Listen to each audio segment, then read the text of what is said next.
demanda sobre la cual insisten los transportistas y son apoyados por otros sectores, como los gremiales y algunos microempresarios, es permitir el diferimiento de créditos por 6 meses más. ¿Qué ha ocurrido? El año pasado, durante la gestión 2020, se ha normado un diferimiento de créditos durante 9 meses. Las personas no debían pagar sus créditos al banco a causa de la crisis pandémica. No debían pagar ni los intereses ni debían pagar el capital. Pero a partir de enero, estas cuotas ya debían retomarse. Caso contrario, podría existir una grave afectación a la economía, por lo menos así lo sostienen las autoridades en esta materia. Y una de las autoridades que ha hablado al respecto es el secretario ejecutivo de Asoban, que aglutina a la banca privada en nuestro país, y estamos precisamente en contacto con él.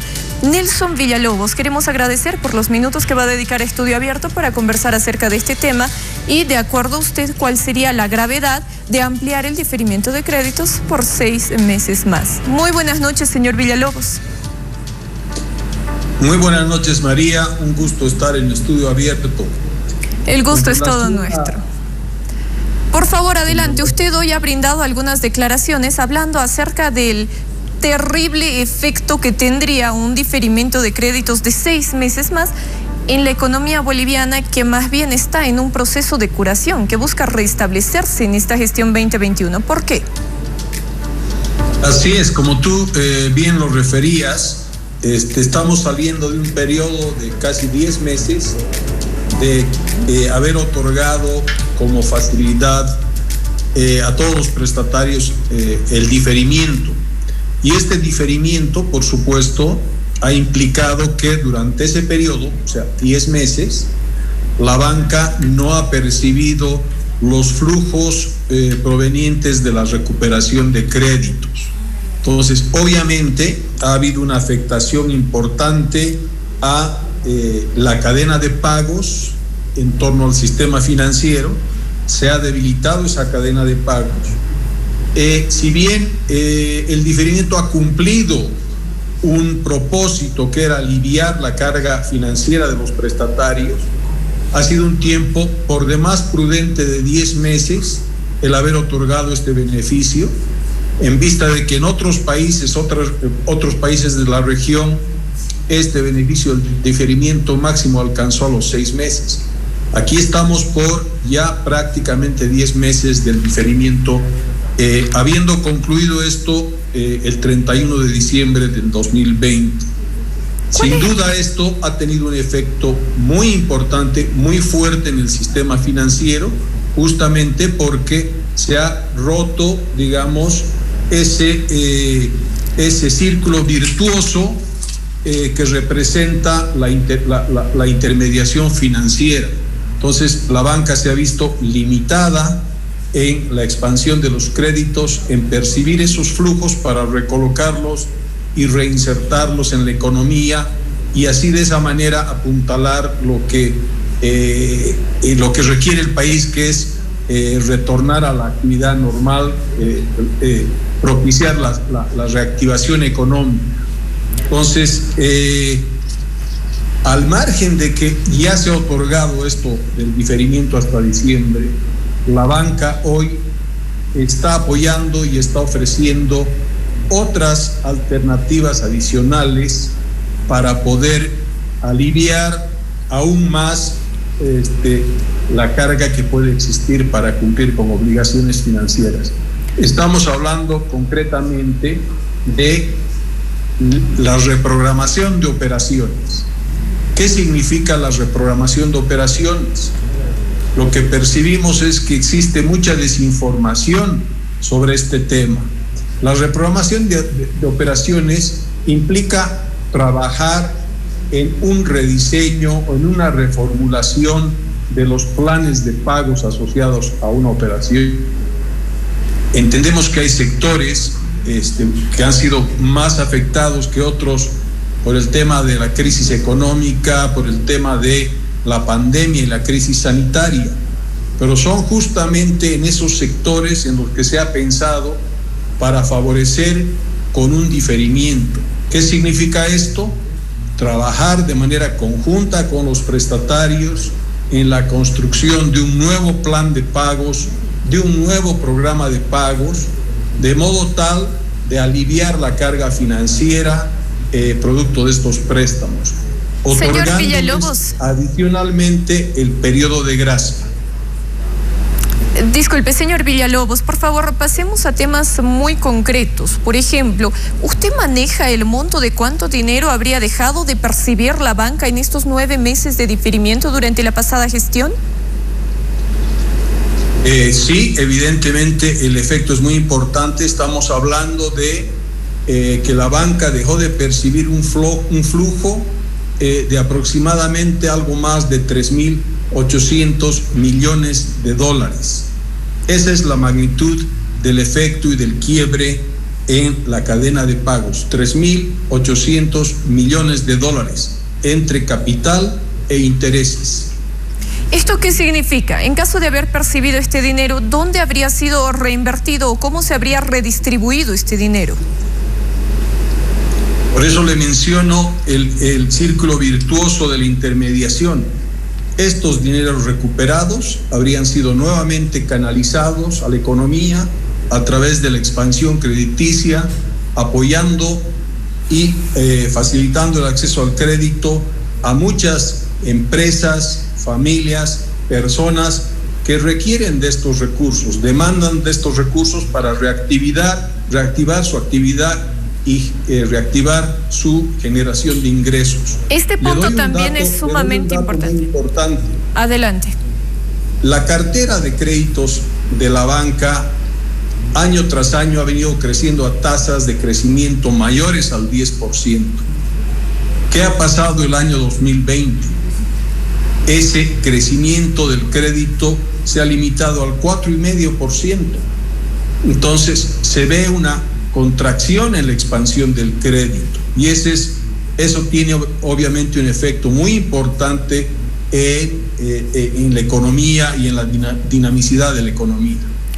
Mientras persista el diferimiento de créditos, ¿la banca no podía otorgar nuevos créditos? Así es, obviamente se han otorgado, la cartera ha crecido, pero como le digo, no con la fuerza para propiciar una reactivación económica como demanda el país. La cartera ha crecido a una tasa del 4,5% y eso obviamente no es comparable con otros periodos. Otro dato importante es hoy la cartera, una porción de la cartera, aproximadamente 2.800 millones de dólares de la cartera representa el capital diferido. Si nosotros consideramos ese capital diferido que se ha convertido en un activo improductivo en las entidades bancarias, es como si hubiésemos retrocedido 10 años en el sistema financiero, ¿no? Es como si hubiésemos vuelto 10 años, porque hemos llegado, si deducimos al crecimiento de esa cartera la cantidad de crédito diferido, prácticamente la cartera del sistema financiero podría decirse que se ha reducido. Conozcamos a detalle, por favor, señor Villalobos, las características de este periodo de gracia, como lo han denominado las autoridades de economía de nuestro país, porque muchas personas no comprenden en qué consiste precisamente este periodo de gracia de 4 meses que arrancaría ya en enero. Sí, el periodo de gracia consiste en otorgar a los prestatarios, a los deudores, una facilidad financiera adicional que significa otorgar al menos 4 meses o más de periodo en el que los prestatarios dejan de pagar el capital, y se trabaja en la estructuración de un nuevo plan de pagos que obviamente lo que busca es acomodarse ese plan de pagos a la capacidad de pago actual de los prestatarios. Antes un prestatario podía haber tenido un cierto nivel de ingresos y respondía a un plan de pagos determinado. La banca es consciente de que la gente ha sido afectada en su generación de ingresos y por supuesto se debe ver de trabajar en de repente otorgarle un plan de pagos diferente cuya cuota de pago sea menor incluso a la que tenía en el anterior plan de pagos. El otro tema que debe quedar absolutamente claro es que la banca es un sector altamente regulado y es un sector cumplidor de las leyes y de las normas. Una reprogramación no implica desde ningún punto de vista un incremento en la tasa de interés. No implica desde ningún punto de vista que el prestatario pueda ser sancionado de alguna manera o su crédito calificado en la central de riesgos como una operación más riesgosa o ingresar en mora. Eso es absolutamente falso. La reprogramación lo que busca es rehabilitar al prestatario para que pueda cumplir de una manera más cómoda el pago de sus operaciones. Ese es el objeto de la reprogramación. Y si incluso el prestatario requiere de alguna inyección fresca de capital de operación, etcétera, ya entra ahí la figura de la refinanciación, que también está a disposición de los prestatarios. Bien, y cierro con esto, por favor, muy cortito, señor Villalobos. Muchas personas, desde el inicio de la aplicación del diferimiento de créditos el año pasado, se han asustado porque la última cuota de sus préstamos, según el plan de pagos, aparecía precisamente con todo el monto diferido, es decir, la última cuota era muy elevada. ¿Esto se sigue aplicando? ¿Hay alguna explicación de por qué se realiza de esta forma? Esa es otra percepción equivocada. El diferimiento consiste en que todas las cuotas de marzo, abril a diciembre del año 2020 sean transferidas a la última cuota del plan de pagos. Es decir, un plan de pagos puede vencer de acá a 5 años, de acá a 8 años o de acá a 10 años. Esas cuotas han sido trasladadas al final de ese plan de pago. Es decir, ¿qué es lo que tendría que hacer aquella gente que quiere retomar el pago de sus obligaciones a partir de enero? Es únicamente pagar la cuota que corresponde al mes de enero. No se está cobrando, las entidades bancarias asociadas a Asoban no están cobrando ningún interés adicional, no están cobrando los intereses diferidos. Esos intereses han sido pospuestos para el final de los planes de pago. Pero me refiero precisamente a ello. Únicamente la cuota de enero. Señor Villalobos, me refiero precisamente a ello. No en enero. En enero la cuota se mantendrá como la que siempre ha sido, pero las 9 cuotas que no se han pagado, en algunos casos se han trasladado a la última cuota del plan de pagos. Es decir, no se ha extendido el tiempo. Si el crédito era a 5 años, no se ha extendido a 5 años y 9 meses. Seguirá siendo de 5 años, solo que la última cuota estaría uniendo 10 cuotas, las diferidas, es decir, sería un monto muy alto. Esto ha ocurrido en varios casos. No, eso es incorrecto, María. Lo que establece la norma y lo que aplican los bancos es que estas 9 cuotas se han trasladado hacia el final del plan de pagos, después de la última cuota del plan de pagos, respetando la periodicidad de esas cuotas. Es decir, significa que si un crédito vencía, qué sé yo, en enero del 2025, las cuotas sucesivas van a ser febrero, marzo, abril, mayo y durante esos 9 meses posteriores a enero del 2025.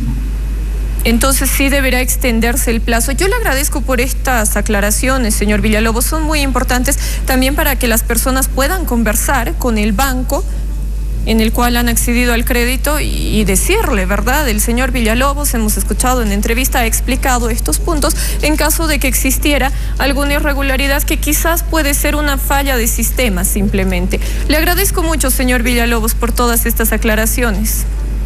Gracias, María, y esperemos haber sido de ayuda. No, sin duda alguna, porque es un tema que interesa a muchas personas, a todos quienes tienen créditos con los bancos y que a partir de enero ya pueden aproximarse con sus oficiales de crédito para hablar acerca de esta reprogramación de los créditos. En caso de que quieran aplicar el periodo de gracia, es decir, durante 4 meses solamente pagar los intereses, no pagar el capital, ya pueden hacerlo, ya pueden acudir a su oficial de crédito. Muchas gracias por la entrevista al señor Villalobos.